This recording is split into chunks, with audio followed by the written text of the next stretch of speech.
Hello, everyone. Thank you so much for joining us today. My name is Heather, and I am with Transcendence Marketing, and we are here to present Judy Brandt with Summit Insight, her webinar with guest speaker Eileen Kent, Losing Proposals, 5 Pro Turnaround Tips for 2022. So without further ado, Judy Brandt, please take it away. Hey, thanks, Heather. Welcome. I'm Judy Brandt, CEO of Summit Insight and your host of this GovCon webinar series. Summit Insight is a professional services company who works with established companies in the federal market, whether you want to win your first federal contract or your next one. You can find out whether you're fit to work with us and get resources and tips at the end.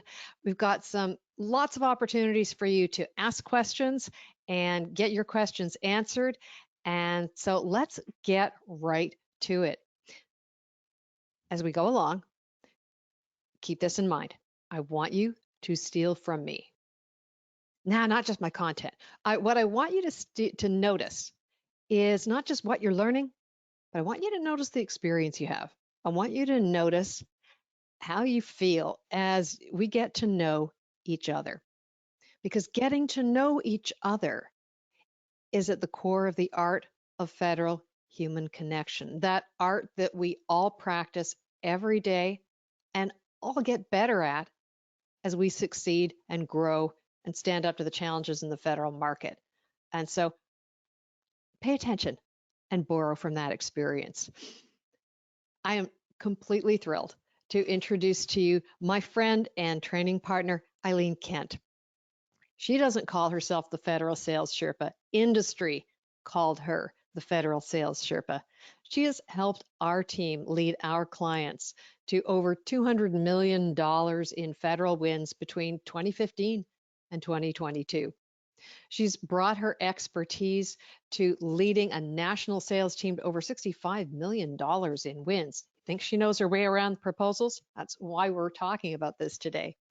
And she's trained over 10,000 people in the ins and outs of effective operations and success in the federal market, including training federal contracting officers on their relationships with industry, as well as working with people in the federal unit just like you. Eileen, welcome. We're so excited to do this together. Thank you so much for having me today, Judy, and I'm really looking forward to a dynamic hour with you. All right. So here's how to participate. Use the chat. Use the Q&A boxes. If you're thinking you could just kind of walk away and do death by PowerPoint, that is not this webinar. Expect a lively conversation between me and Eileen, but also between us and you. Heather's going to help facilitate and feed us questions as we go along. And raise your hand. Be ready to unmute. If you're in a quiet place, so we can have a little bit of dialogue. You won't be on camera, but you can be on live audio and talk to us. We really care about your questions, specifically about the topic that we have today, addressing and stopping those loser proposals. You can book a call with me at the end. We'll give you a link and watch for a follow-up email. Within the next 3 days, you'll get a follow-up email that will include the links to the resources, and it'll include the recording. So the session will be recorded and you'll get that link as well. Let's get to it. Get out your notebook. You're going to have ideas. You're going to want to write them down. And so at the end of this, I'm going to ask you, what do you commit to? What's your aha? What's your takeaway? What are you going to do because of something you learned here? So be prepared for that. Be ready for ideas to pop. All right. So with that, what are we talking about? We're talking about the challenge that all of us face when we want to have more winning proposals, and what are kind of some of the signs that maybe we're not where we want to be. We promised you pro turnaround tips. If you're experiencing one or more of those signs, what can you do to head them off at the pass and shift your trajectory, turn around those danger signs at a very early stage? So easy, simple, powerful things. We promised you 5 turnaround tips. we're going to give you 9. So get ready for them. We'll have action steps and leave time for your questions, and we'll have resources for you. So let's get to it. The challenge. I want you to really, really notice the feeling. If you feel one or more of these things, I want to know if you've been having this experience. Okay, you know how it feels when you've got contract vehicles, but they don't seem real interested. You know you've got a great solution. So why aren't they buying? You've got great past performance. They should have every reason to be interested in you. Competitors are winning the work that you bid. Your sales team is getting discouraged. Worse yet, those precious, talented people you bring in your proposal team, they're burned out. It doesn't have to be that way. There are 3 major areas of attention that we're going to cover here that I want you to really think through. One is the concept of focus and where that applies. The second thing I want you to notice is connection. Do you have it or do you not? What are the signs that maybe that needs attention? And the third area is consistency. Those 3 things, attention in one or more of these 3 areas, changes the game. All right? So here's what makes all the difference. The first is to stop losing focus. What are the signs that you might not be as focused as you need to be? And lack of focus is hurting you. Lack of focus may be driving losses. So the first one is juggling too many proposals. Well, how many proposals is too many? Eileen, what are the signs that somebody's juggling too many proposals? You know, you can't win if you don't play, but what are the signs that you and I have seen time and again when somebody's got too many things going on? Right. The first sign is that nobody's getting any sleep. Everybody's working ridiculous hours, rushing around, and they're reprioritizing and changing their deadlines over and over again. One proposal is trumping another proposal, or forget that one we were working on and let's bring this one in. I've had some people tell me, I'm not kidding you, Judy, in a service business, that they're doing 5, 10 proposals a week. A week. A Like week, working which means, simultaneously or start to finish yeah. and then churning out more. Oh, well, some of them are bragging, like I can get out blah, blah, blah numbers a day. And I'm just going, are you even kidding me? How are you sleeping, eating? How are you getting the right information to the right person? When you make ridiculous mistakes and you get caught out on them and you lose bids because of silly mistakes, missing sections and wrong pages and just even the standard forms that aren't filled out properly. I mean, usually when you're juggling too many proposals is when people keep starting and stopping and changing. And we really need to start creating a realistic timeline, working on the right proposals, doing and committing to them being perfect every time instead of slapping them together and doing the shotgun approach. So no more juggling. We want to be able to handle one easily, a couple easily. And if we have a small team, there's only 1 or 2 people, we need to be realistic about their time off, because if they're not getting any sleep, they're going to make ridiculous mistakes, and that's just losing you money. So it'll be obvious. You raise a good point. If folks aren't sleeping, it also means that paying attention to, you brought a wonderful team on, you hired great people, they were talented, you paid attention to culture. And if you're getting more and more clashes, disagreements, stuff is turning nasty, people are stressed, those may be other signs that you're juggling too many things at once. And the other thing to keep in mind, does your company have an idea of what's the maximum number of proposal efforts that you should be juggling at once? if you don't know your number, then how are you going to know when it's too much? That's an answer that's worth knowing. I don't need to know your number, but you should know your number. And if you go, well, wait, if we don't do lots and lots of proposals, we won't be successful. Yeah, but how many are you winning? And so getting a sense of not just your win rate, but how many of these things can you juggle at once is really valuable to know. So know what your maximum is and keep to it. So another sign that you could be losing focus, and Eileen, you alluded to this, is making costly mistakes. And one of the ones that contracting officers tell me about all the time. Now, tell me if this. Put up a hand in the chat box. Put up a hand if this has happened ever to you ever. Is reusing cut and paste proposal boilerplate. That is contracting officers tell me all the time. You're in the Federal Law Enforcement Training Center and the proposal has language for the Department of Labor. It happens all the time. And so other costly mistakes can simply be misreading the submission date. Costly mistakes can be not proofing. I'm going to tell you a secret. I am a terrible proofreader. I am not the last person who should be ever allowed to touch something before it goes out the door. I need to be followed at all times in some parts of my life by somebody with a net. And so, Eileen, what are some of the costly mistakes that people are just kind of completely faceplant on?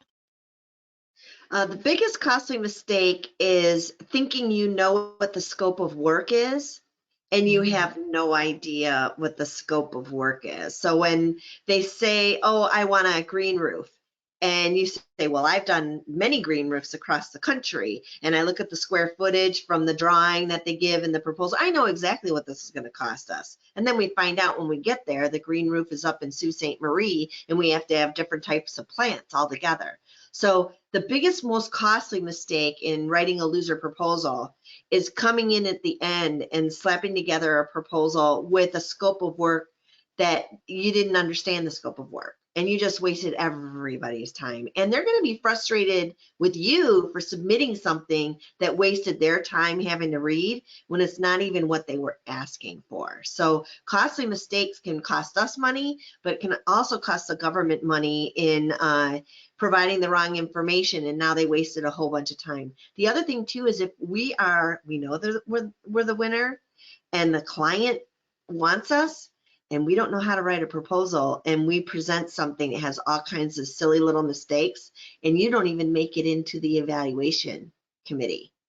That's costly to them because now they have to go to another vendor that they didn't want because they knew how to write a proposal. You knew how to do the work. So there's many angles of costly mistakes, but they're across the board, and we're going to help cut down on those costly mistakes because you're going to write less proposals. You're not going to juggle, and you're not going to make mistakes. Well, with part of that, some mistakes come by just simply writing a proposal. And I mean, I love this happens all the time when you see this great thing that shows up on SAM.gov and you don't know the buyer and you don't know the budget and you don't know the incumbent and you don't know the history. Your odds of winning are in the single digits.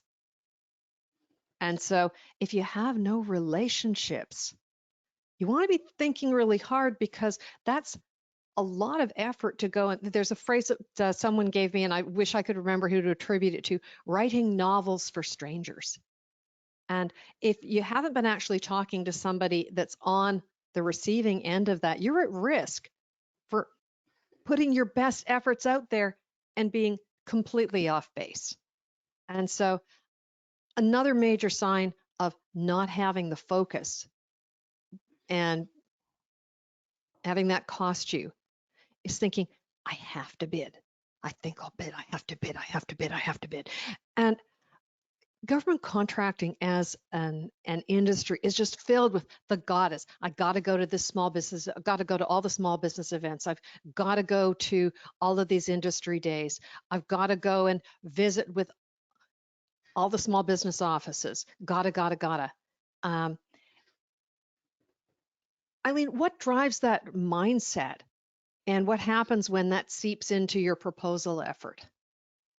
Yeah, the biggest struggle really is when management starts to surf the web and look for opportunities in the middle of the night.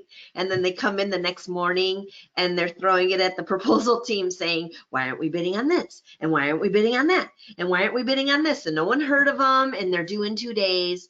And the ego just gets out of control. Like, my competitor, I can see this is my competitor's deal. Why aren't we bidding on this? And I say, stop, stop, stop. Stop having to put yourself through a whole proposal process if somebody else already has it. I mean, we just need to move on.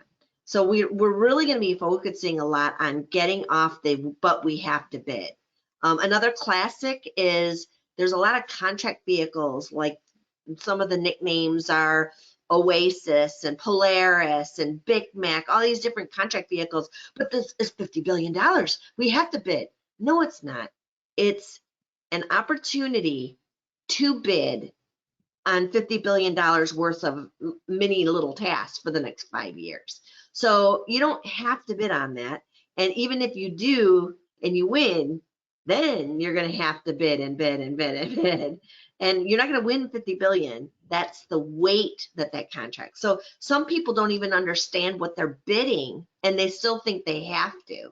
You don't That's have really to do. interesting. One of my clients, I love this CEO, and she had written to me asking, gee, what about Polaris? We just finished going through this huge, I love your word, schmata on a huge effort bidding CIOSP4, and now Polaris is coming up and we're a woman-owned business, and do you think we need to bid that? And I'm going, wow, I'm so glad you asked me. Take a breath. You know, if your client, your prospect, people you're talking to haven't been having the conversation with you saying, we want to award this work to you. We have a lot of different projects, and our organization has said that the easy button for us, they want us to be exclusively or almost always using Polaris. We have all of this business lined up and we are ready to position you to win. Then and only that's the best kind of reason to invest in bidding on a contract vehicle. That it's a fishing license, but if you don't have relationships with the people who are really committed to using that vehicle, think carefully. Otherwise, I was on a podcast with G. Mark Yu, hosted by Stephanie Geiger and Luann Brosman, and the senior contracting official from NASA was on there with one of the senior folks from GovTribe, and they said, look, very few people win lots and lots of the business on these vehicles, and the first 2 or 3 to get work seem to win a ton. So making sure that when you're bidding something, there's really a lot of interest behind it is really game changing.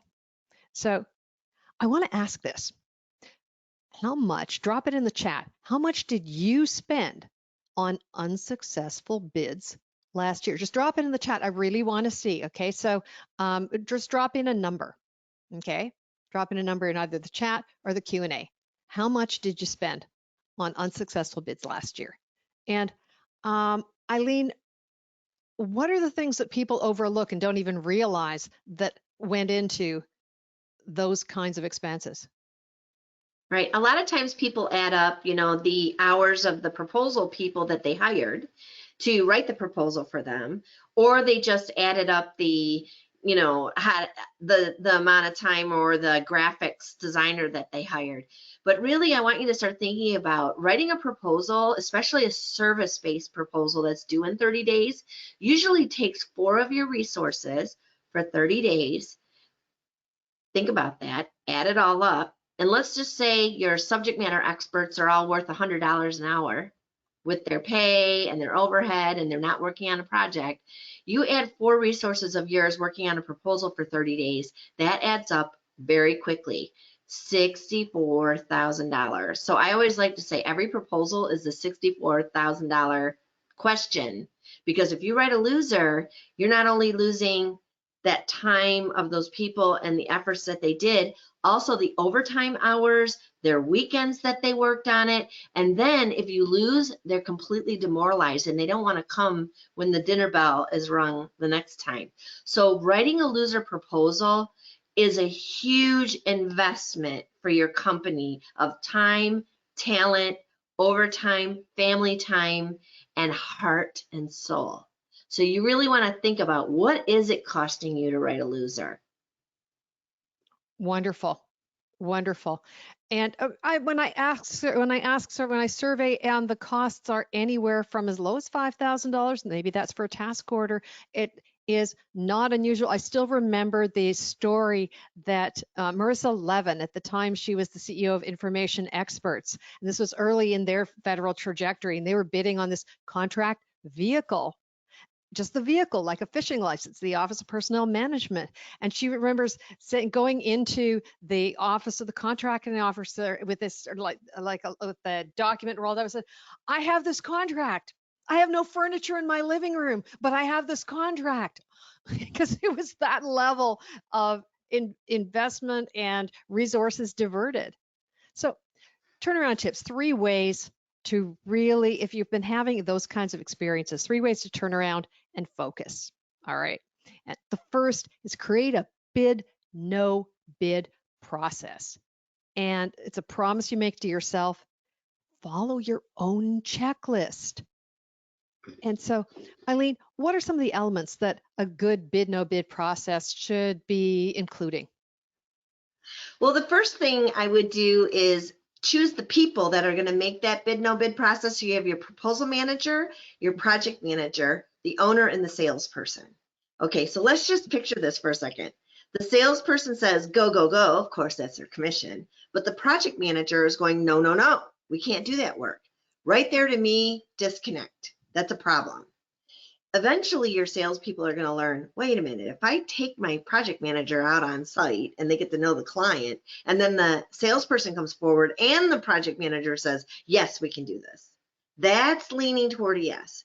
But then the proposal manager needs to start asking, who do we know on site? What are the levels of the people who are going to be on the evaluation committee? Who's the current incumbent? What's the contract vehicle and do we have it? What's the set aside and do we have it? Can we actually do this work and make money? That's the big question. Can we do it? And can we do it cost effectively so we can make some money at a good rate? Do we have the resources to write the proposal? Do we have another proposal that has a better shot? Right? And there are other questions that you might ask, but the most important is to circle up the team for 10-20-minute discussion, and you're going to make this decision at a couple decision points: before the bid comes out, because you know it's coming, when the bid comes out, and then after someone has deconstructed the bid, because we might find things in the bid that are obvious hooks that it's written for somebody else. So we do it 3 times before we even begin the physical writing of it. Mm-hmm. And one of the things, and you're going to see this in the goodies at the end in our resources, there are signs that you want to look for that could be, like in poker, the tell, the clue that someone else has been there first. So we're going to give you a little bit of a what I call my wired diagnostic, and some other tools for bid, no bid process. Remember that nobody else's bid checklist is going to be perfect for you.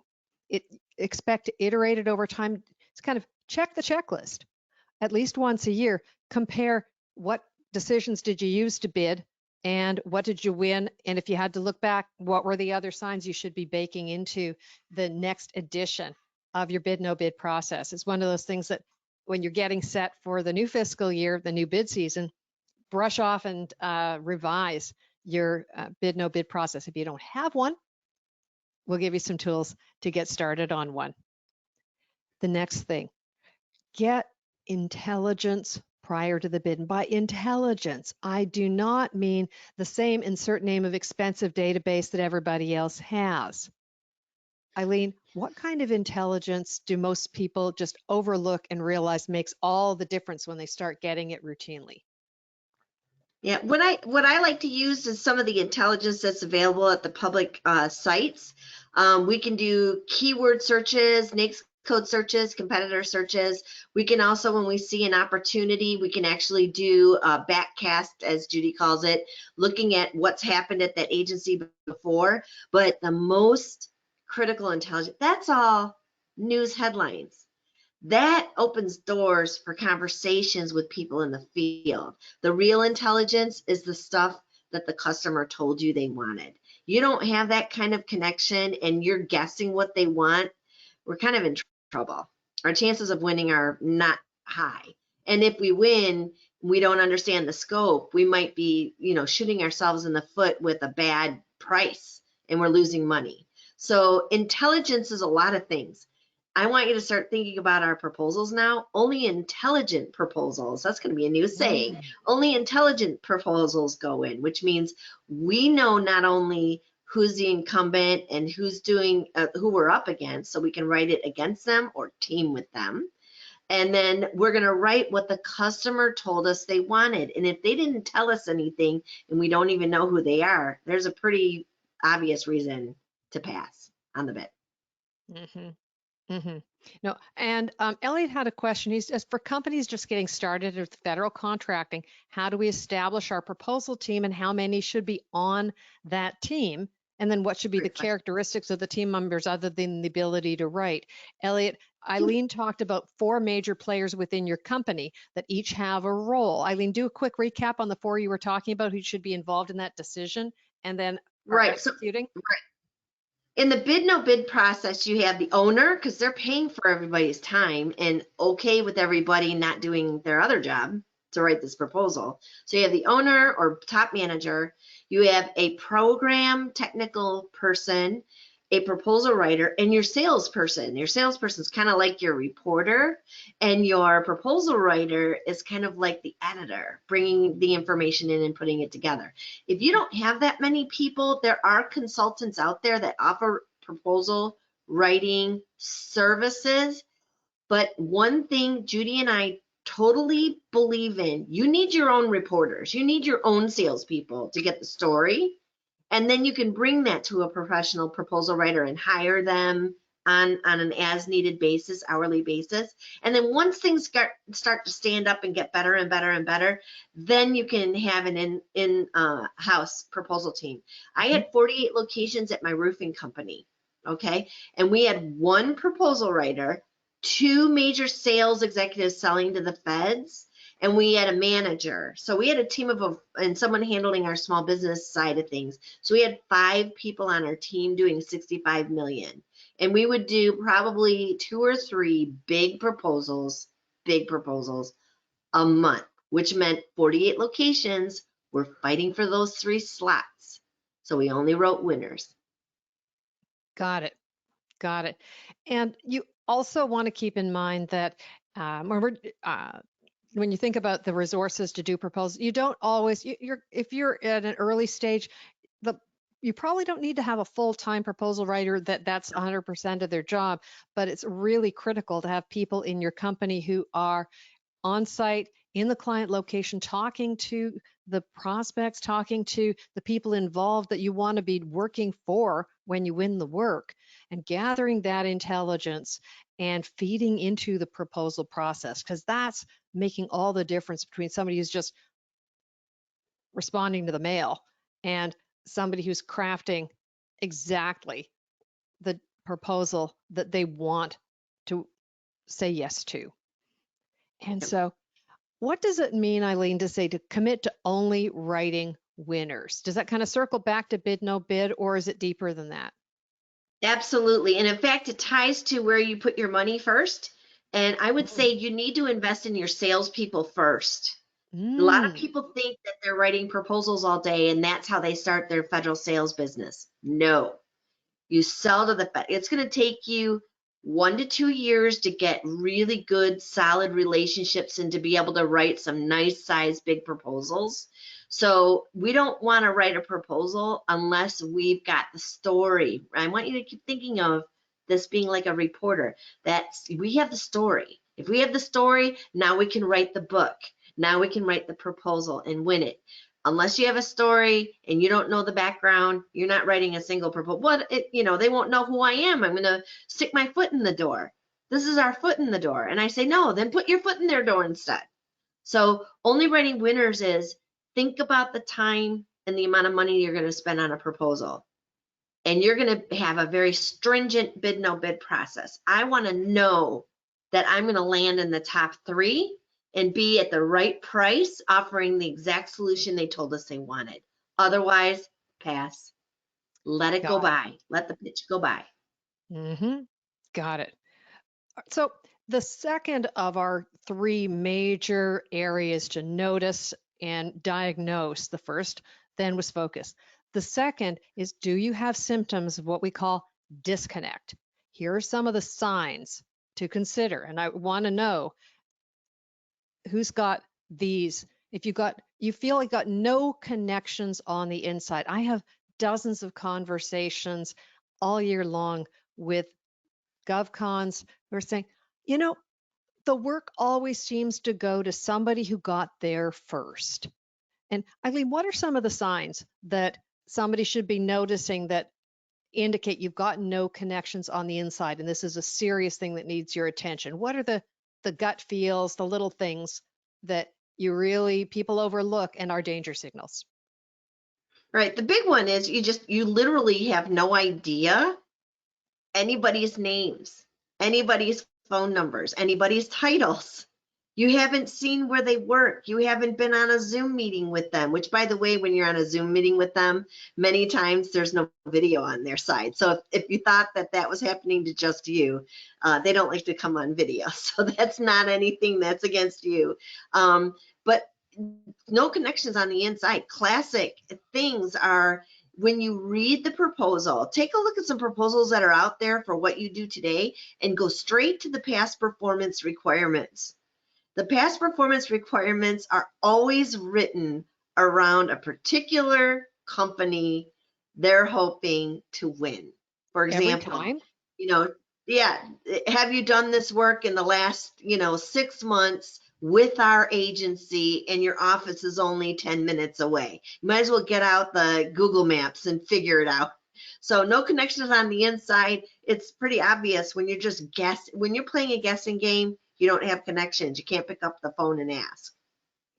Right. And that's one of the things that, again, when you're looking at the dialogue between the company owner and the sales team or your proposal team, it's one of the things that company owner or the C-suite should be asking. I said, who do we know? Who do we know? And if the answer is no one, we just thought we'd I love this, throw our cap over the wall. Could you not do that? The throw your capital over the wall is a really expensive way to go market. If you're going to spend time and you're going to spend money. All you get to choose is the mix. And so instead of churning out proposals and writing novels for strangers and spending all this time and money, lost weekends, and demoralizing your team, roll it back, start again, have a few places where you're focused and going really deep, showing up again and again, getting to know the people. So it's Carl. Carl is back. Carl's not ever going away. Carl keeps showing up. Carl keeps showing up and bidding on these projects. Hey, Carl gets better at this one every time. I think we'll take Carl aside after that third one that they put in there and give him some sense of some feedback so he can line up and win this next one. Doesn't that sound better than endlessly churning out proposals? You're going to spend time and you're going to spend money. All you get to choose is the mix. So connections on the inside, you deserve those and you should have them before you bid. So this is heartbreaking when you've invested in, insert name of Polaris, CIOSP3, Seaport, NXG, and GSA schedules. And somehow they're not interested. Eileen, how does that happen? Happens every single day. One of the challenges is we think that the minute we get and invest in these contract vehicles like GSA or Seaport NXG or SOUP or CIOSP4, we went through all the trouble to get it, and then we go to our client and say, ta-da, we have this easy way to work with us. That's not how we work. You know what they're doing? Sometimes that's just the polite bluff. You could say, I'm 8A. Well, we don't do 8A. We use service disabled vets. Okay, I'm 8A and service disabled vet. I'm sorry, you're not a hub zone. I mean, it seems like it's always changing.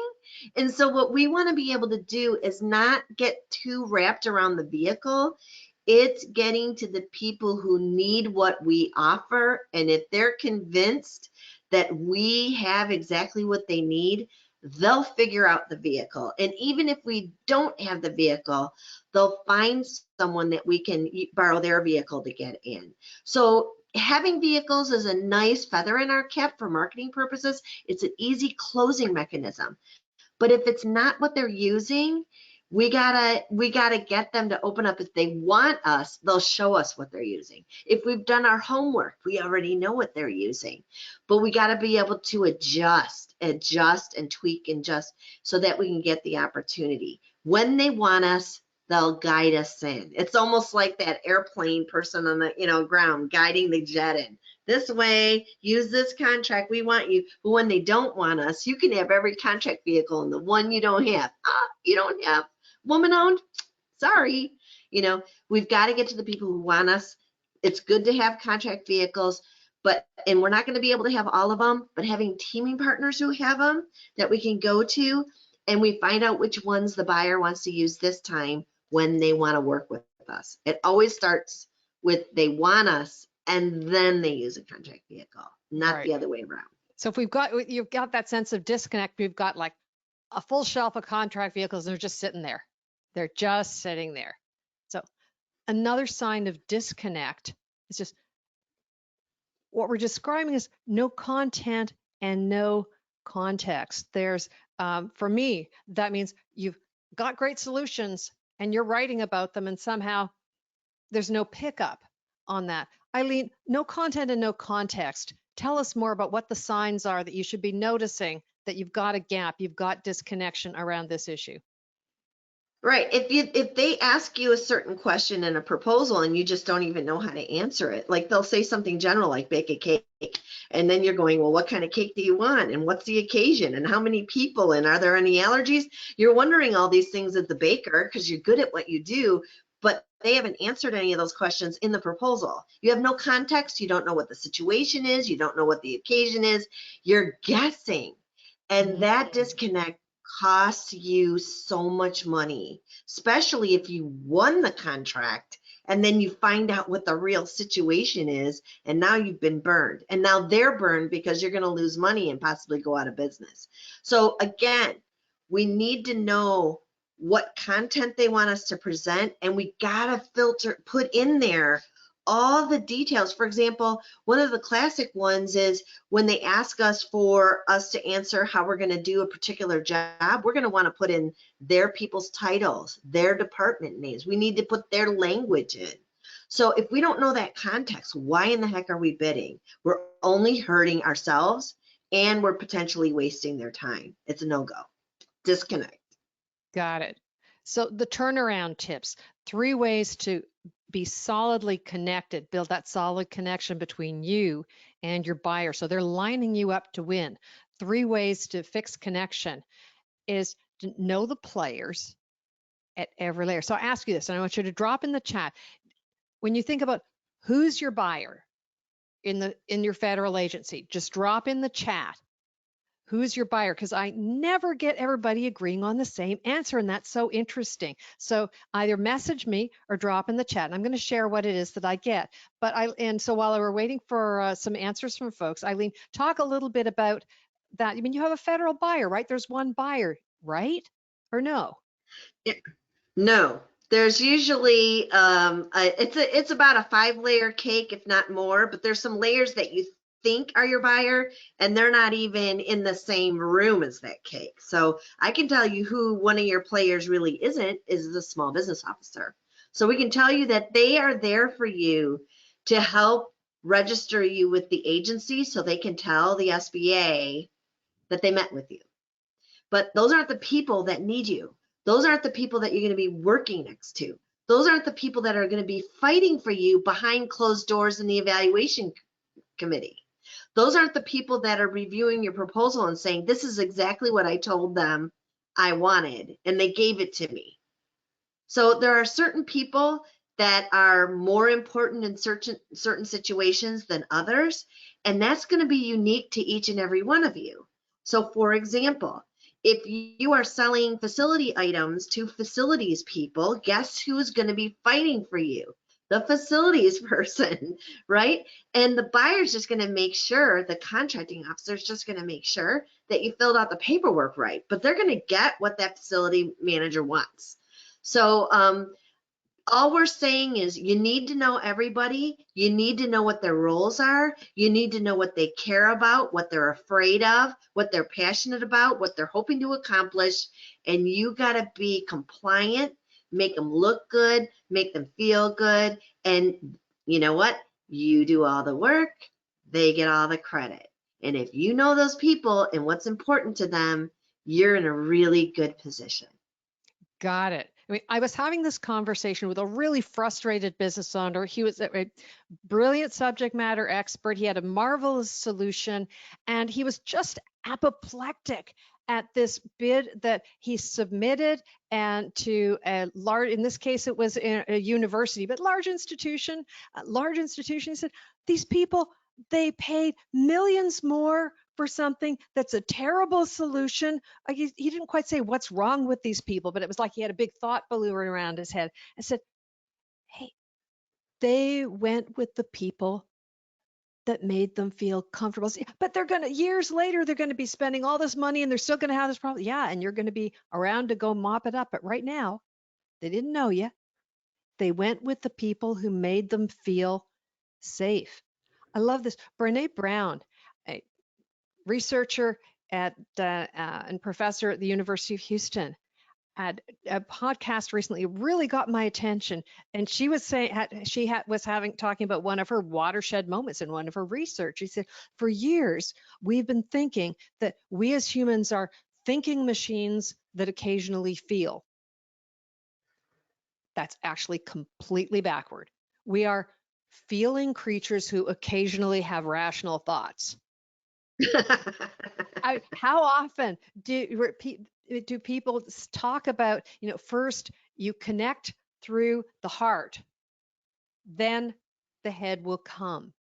People do business with people they like, and people do business with people they trust. It's a different way of saying the same language. How many times do you, as a human being, make the list to justify the thing that you just wanted the thing? And you can make up a list of all the reasons why you justify it. And contrary to massive myth, federal buyers are human beings too.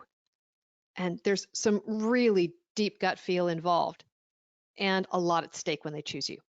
So another way to just make everything connect, know how they like to buy. The federal government publishes over 350 pieces of information on every transaction based on a contract expected to be worth more than $25,000, and often a lot less than that. And the data goes back over 35 years. If that doesn't make your head explode, I don't know what does. But that data is available for free online right now.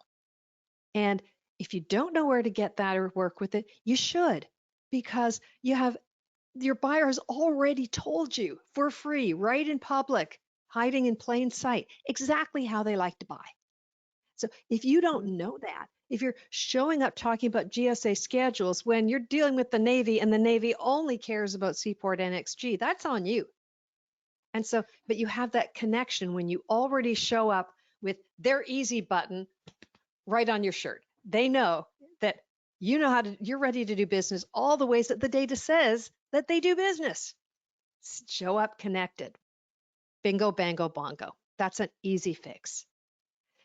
And know specifically what they want. If you don't know, then you should know.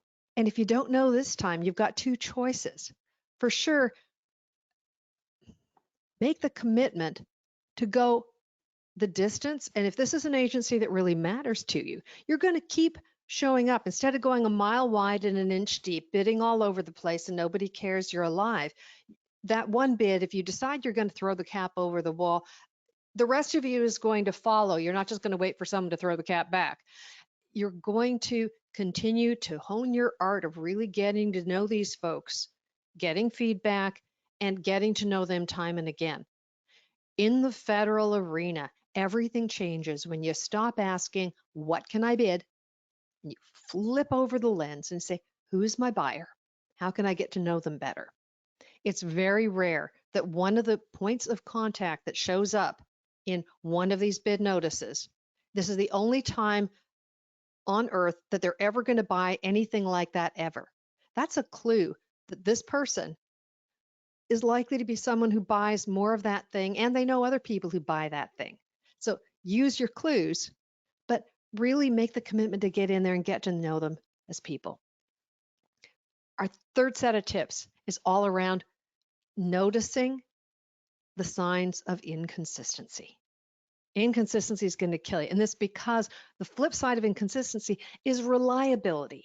And reliability is one of the foundational elements of trust. Think about it. Everything counts in federal business. How you do anything is how you do everything.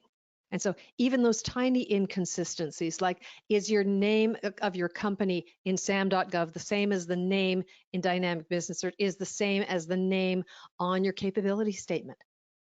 If it's not, I've had contracting officers say to me, this doesn't line up with that. As far as I'm concerned, this company is sloppy. They're looking for any excuse to say, you're too risky, go away. And so being able to notice the signs that you may be at risk for having people think you're inconsistent, that can include just the idea of we're all over the place. You know, we talked about this a little bit. How many agencies are you in and building relationships with? If it's more than 2 or 3, my challenge to you is to think again and say, how many places are we really showing up, consistently getting to know more people and more deeply every week, every month? If you've got more than 2 or 3, my challenge to you is to think carefully. Eileen, for you, what are the signs that somebody's all over the place? I also like to say, stick with your core competencies when you're stepping off. A lot of our clients come to us when Judy and I work together, and they have a capability statement where everything's really general. Like they want to be the everything to everybody. And sometimes they're getting this advice to be everything to everybody because maybe they're an 8A company or they're a service disabled vet, or they're, you know, if you're that small business, then they'll pick you for, I need you to flip it.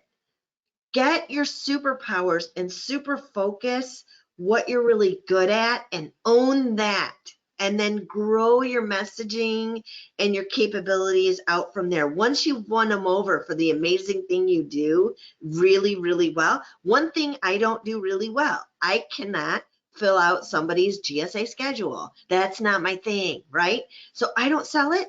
I don't make money on it. I send it over to my favorite GSA schedule consultants that are really good at what they do.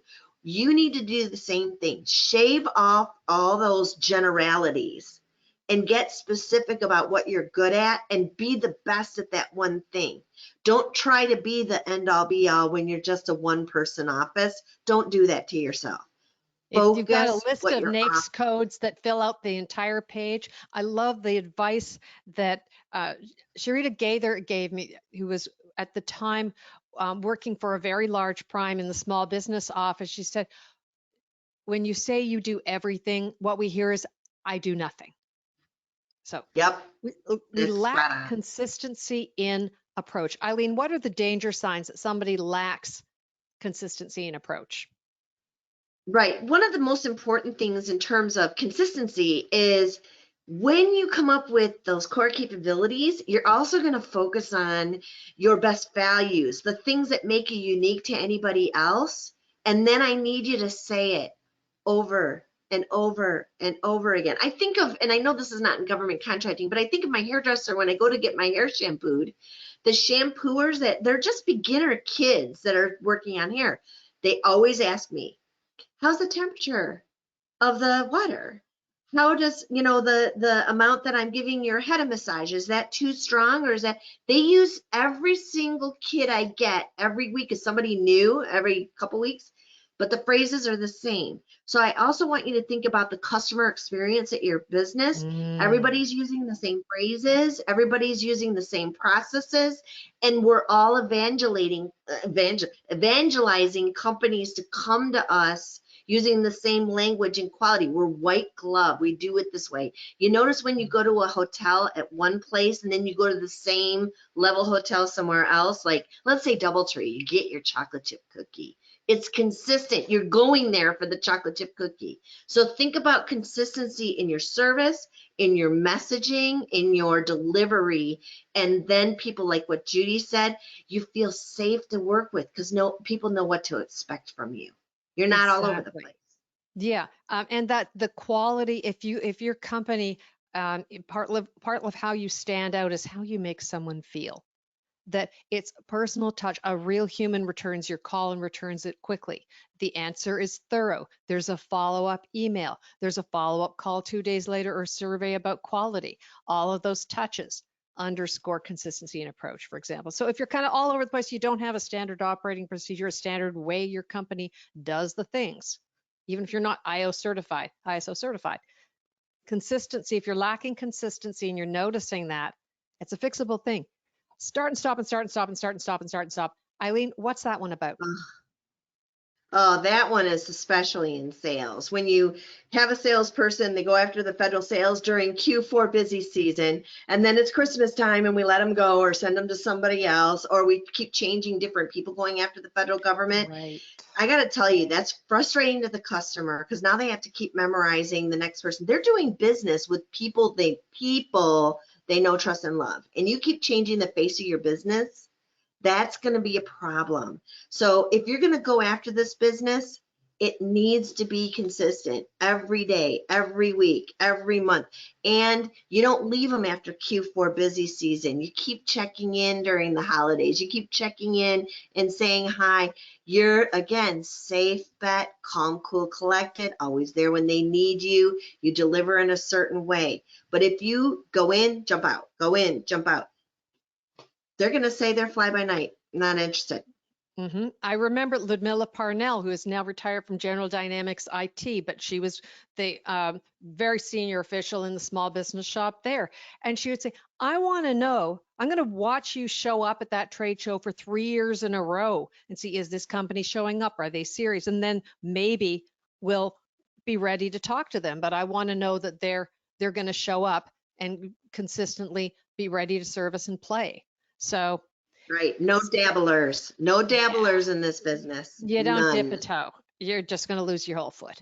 So establish what we call your best values. And that is a conversation for another day if you're not entirely sure what that means. It's beyond your capabilities. We specialize in ba-dump, ba-dump, ba-dump, ba-dump.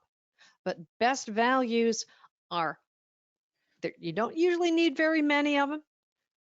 They are objectively verifiable, ideally quantifiable, and they're the thing that somebody can slip into, your buyer can slip into the desirable characteristics to make it easy to choose you behind closed doors. Now, how are they going to know your best values? You're going to tell them every time. You're going to make that part of the voicemail that you leave. You're going to put it in the footer of your email. You're going to talk about it in your calls, maybe 2 or 3 things every time. And underscore with stories, past performance, examples, that these are the things that make you the low risk choice. Low risk choice, high success. And there are 2 or 3 things that are unique to you. And so establish those best values and talk about them. Talk about them among your team. Talk about them in your marketing, emphasize them in your communications, include them in your calls at the beginning, at the end. And notice, we're doing that here. You're watching how that happens here because you're going to hear me and Eileen talk about these 3 things: focus, connection, and consistency. So we're walking our talk. We're showing you what this looks like. So you've got a really solid structure of what it is that we're talking about, and deliver perfectly on time every time. This comes back to trust. Are you reliable? Are you consistent? How you do anything is how you do everything. if you take away nothing else, I hope that one starts to resonate with you. So you're not just talking, you're walking your talk. Eileen, is there anything more powerful than solid past performance on time, on budget? Right. That's pretty much the center of everything. And if you are a distribution center delivering things, take this phrase, make a giant sign, put it out for your truck drivers to take. The goal here is to get exceptional CPARs, which is where they give us a recommendation inside the government. They can look at our past performance internally. It's buyers talking to buyers, and you're shooting for that exceptional. And if you walk around with this phrase, deliver perfectly on time every time, and they know that's what, no excuses kind of thing, once you mess up with the federal government, they're not going to use you again. They're throwing millions of dollars your way, or possibly they're testing you and they're thinking about using you for something bigger. And when you're working with the feds, this is not little leagues anymore. This is the big leagues. You're going up against Boeing and Lockheed and SAIC and Boeing and Bechtel and all these huge companies. And when they're giving you a shot, you got to give that quality every time. And there's no excuses, or they're not going to come back. Exactly right. Exactly right. So now flip over the scenario we started with and imagine being in a place where your customer knows you've got a great solution. Your proposal team is energized. Why are they energized? Because they're sleeping nights. Eileen and I were talking about this, and if you're in the federal arena and some days you wake up at 3 a.m, you've got busy brain, you are not alone. When you've got consistency and focus and connection, you're more likely to be able to get that sleep and have that energy. Your sales team is unstoppable. Why? Because they're being successful. Your proposal costs are down, you're writing fewer things, and you're winning more often. You've turned around those losses into wins.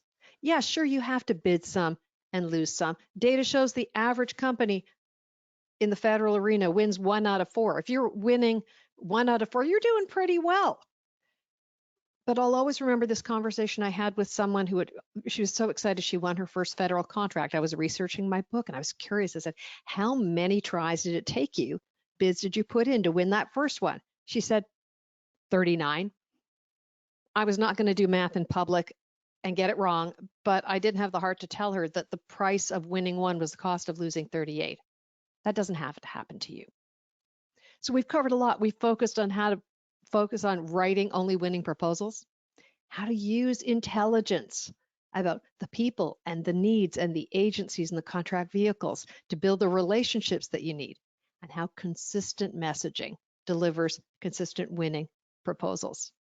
So I want to know, drop it in the chat or the Q&A, what one action do you commit to take and by when, based on what it is that you've learned, based on the signs that you're noticing and something that you could do to make the shift that will save you a lot of time and money and bring you more success. So drop in the chat, let us know, share with others what you're going to do. Your answer may inspire someone else. So please take a moment to do that, write it down, or put up a hand and be willing to share.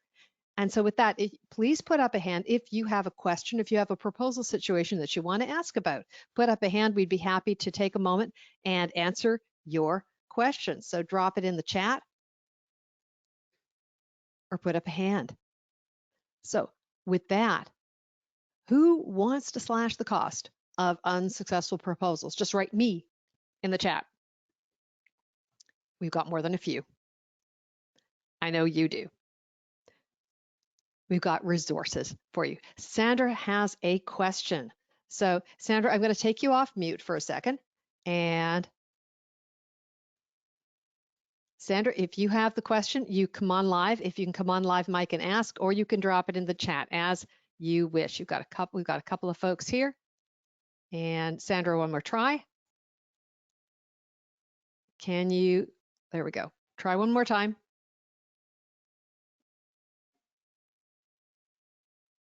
And we're not able to get through. So if you can drop in the chat, Sandra, we can do that. Mark wanted to know a quick question. How can we collect effective intel about pursuits in the current COVID environment? Mark, what a great question. And there are the best place, our favorite place to play is in past federal contract data, but there's 6 different sources for collecting information as well on players and layers. And I'd love to chat with you more and find out what your situation is and what would be a great set of ideas for you.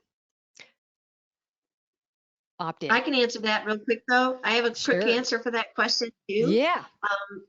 Mark, great question. The age of COVID, you can't walk the halls, but you might be able to have a conversation with them on the phone in a Zoom meeting. Again, you won't see their faces. But if you've already done some of your pre-homework that Judy was talking about, where you know what they prefer, and they see that you've done your homework, and you let them know, I have some solutions, some innovations to chat with you about. If you get their interest, or they see you enough in the public forums like LinkedIn, etc., and you get them on the phone or in a Zoom meeting, that's a way to start talking to them about their pains and having conversations. Another way is to create a webinar like what Judy did here that gets your federal customers to come and ask questions. And then what they usually do is they're voyeurs. They like to watch, and then what they'll do is ask you questions privately. So, but focus your efforts and your marketing on their pain. If you focus on their pain, they're going to come out of the woodwork and ask you questions because you tapped on something and they need to learn more. And that's exactly what happened here. We talked about proposals and being able to win more. That's why you came. Flip that idea over. What could you talk about that you're pretty sure based on your research about what that agency does, what that program office does, what that person's responsible for, what would they show up for? And that gets to Sandra's question as well, which is all about how to meet people in programs and people in contracting. Get to know enough about them to throw out some catnip, engage with them, offer them something that might solve a small problem, get some feedback, but don't be afraid to pick up the phone and take your time and keep showing up. Resources, then. We've got a power pack for you. I don't give this away every day. This is a really special 3-pack of a bid no bid diagnostic checklist. This is my signs, is this wired? And a bid no bid decision worksheet, something to really work through with you and your team. Remember, Eileen was talking about 4 different players in your company to say, hey, is everybody on board? Is this right? And we've got a bid no bid decision matrix. You can create your own weighted spreadsheet, just crunch some numbers and just do it really quickly as a litmus test. And all of those, Heather's going to drop the note in the chat. Can I say something about this too? Yeah. Let me just say, this tool that she's handing to you today, if you don't write one proposal, like I told you, the 4 people for a month, she saved you 65 grand. I just want to tell you that the proposals you walk away from, you're saving a ton of money, and Judy's giving you that gift today. So I couldn't help myself but just say, this is money right here. Thanks, Judy. Thanks, Eileen. I forget, and so we forget as subject matter experts that we are providing things of value to the people we're having conversations with. And so make sure that somebody knows the value of what it is that you're sharing and can give you some feedback. I really would love you to not only get this kit, then tell me how you used it. Tell me, hey, we didn't bid this thing because the signs were there. So get the kit, but please tell me what happens when you use it. These links are all in the chat, and they're all going to be in the follow-up email. If you've enjoyed the ideas and the value that you've gotten from our conversation today, check out our special on-demand program, Building Blocks of a Winning Proposal. Eileen talked about leading a national team to $65 million in wins. She has gathered together the gems, the nuggets of her most powerful secrets, and we've delivered those for you along with an editable template. You can go and get it online right now. It's 2 2-hour segments, 4 hours of Eileen Kent goodness at fabulous usable template. These are the real deal. These are the tools that delivered millions of dollars, and you can unpack them right now. So get the link, see the details, and go grab it for you and your team. This is the time of year to do it so you can get good at it and put those tools to work right away. I love this program. It is super powerful. Finally, again, we wanted you to notice the experience you had in listening to us and imagining what if the two of us could work with you and your company, just your team, and in 8 weeks or less, create and launch a custom federal sales plan so that you have a solid relationship pipeline into at least 3 places where you're confident you can win work. That's not a course, not a class, not a database. It's 8 weeks of hard work that vastly accelerates your progress to where you want to be in the federal market. You can find out the details at that link, and you can book a call to have a federal breakthrough conversation with me. Find out if this is the right path for you. I guarantee you'll come away with at least 3 things you can do right away, and we'll get a sense of whether this is the way forward. And so with that, a big thank you to Eileen for doing this with me, for being on call for your questions. If you had questions and you didn't ask them, book a conversation or email us. You can certainly contact Eileen, connect with us on LinkedIn. Let's keep the conversation going. And we're so grateful that you took that most precious thing, your time, to join us today. And so stay in touch. Let's stay connected. Spread the word. Ask others to check out these webinars and resources, because we want you to have a life you love, in a business you love, for a country you love. I'm Judy Bratt, CEO of Summit Insight, from me and Eileen Kent. Thank you so much. We'll see you again. Let's stay in touch.